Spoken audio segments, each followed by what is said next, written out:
This morning is the fifth and final installment of the Bread of Life chapter in the Gospel of John 6.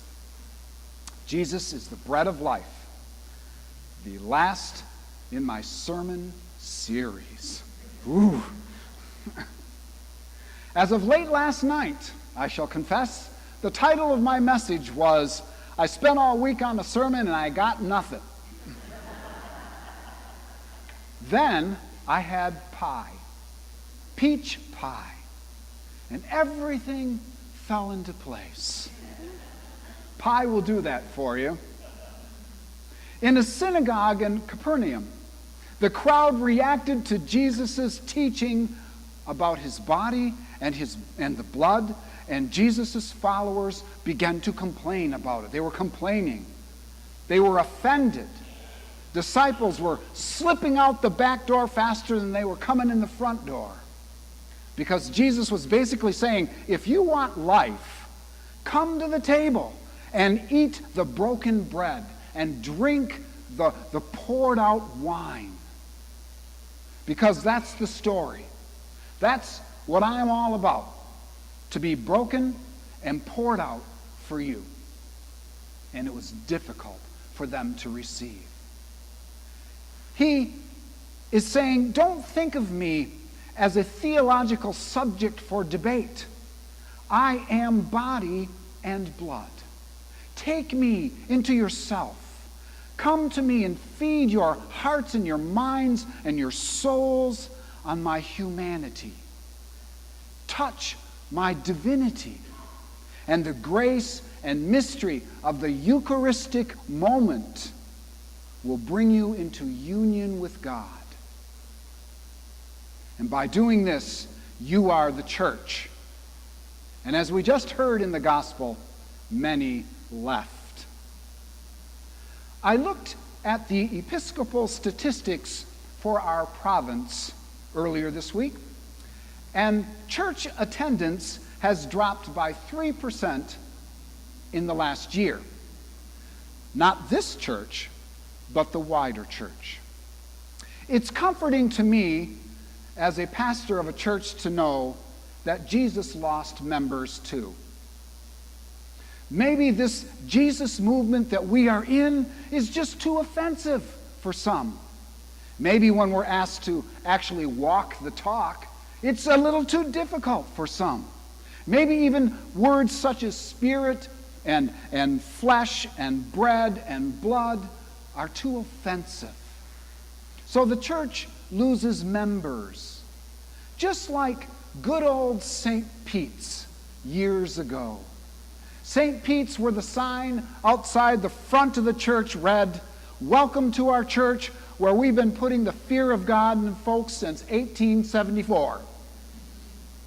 And the sign, good old St. Pete's, the sign in the back next to the cemetery read, "This cemetery is only for the dead people in our church." Good old St. Pete's, where Signe Snitchler sat in the same pew for 147 years. Young Father Bob arrived, and he preached a sermon on the demands of Jesus' love. And he said, when visitors walk into this sanctuary, I want you to be friendly, warm, and loving, or I'll become a Methodist, he said. And at the piece, I turned to Signe, and in a warm and loving tone, "Peace, friend," I said. And she barked back, "He said we don't start that till next week." You see, Signe, like so many who suffer today, suffer from post-traumatic church disorder. It's an obsession with sameness. Same building, same time, same message, same pew, same wrinkled hat, same tie with a stain right there. Sameness. It's like a virus that infects members and causes an allergic reaction to anyone or anything that's different, with disastrous consequences. Variety is ignored, uniqueness is missed, gifts are wasted, life, passion, and joy are snuffed out. The world becomes flat, Distinctiveness is buried. Identity is lost. But I am here to tell you today, friends, Christians, we do have an identity. We are odd. That's our identity. We're odd. Oddness has something to be said for it. Oddness is a gift from God because it gives shape and life and color and texture and beauty to the human condition. We are different because of our relationship with a radical named Jesus and his subversive ways. We are different because he has made the difference in our lives. You shall know the truth, and the truth shall make you odd. We are part of a larger, greater, eternal, truer story. We hear echoes of that story through our lives. It's like a secret written upon our hearts. In the Lord of the Rings movies, after going through battles and dark mines and traveling through or near the shadow of Mordor and resting in the beauty of Rivendell, Sam the Hobbit turned to Frodo and asked, "What sort of tale have we fallen into?"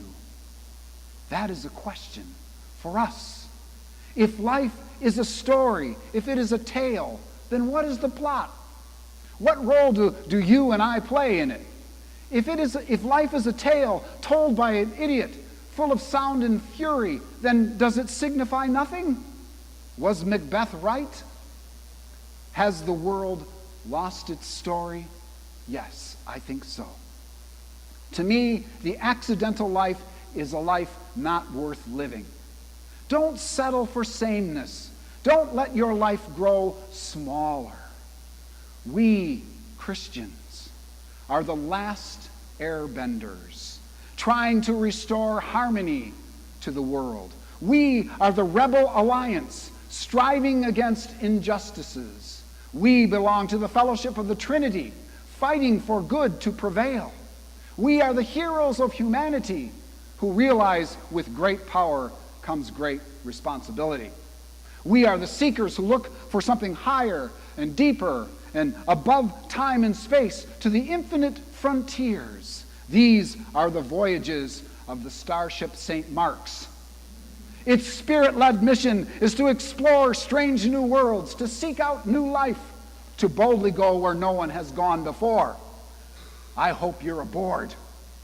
Following Jesus is not just some law-abiding good folks sitting proper in a dry service on Sunday mornings.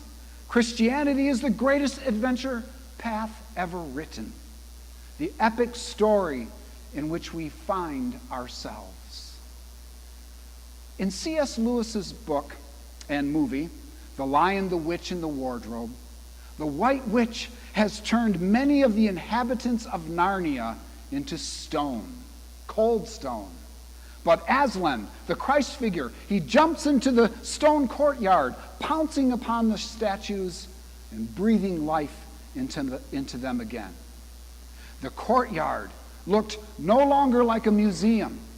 It looked more like a zoo, Lewis wrote. Creatures of all sorts were running after Aslan, singing and dancing around him till he was almost hidden in the crowd. That deadly white courtyard was now a blaze of color. Instead of stone-cold silence, the whole place rang with the sound of joy. C.S. Lewis's Narnia is a description of what the church should look like. No longer a museum, more like a zoo. How right you are, Clive Staples.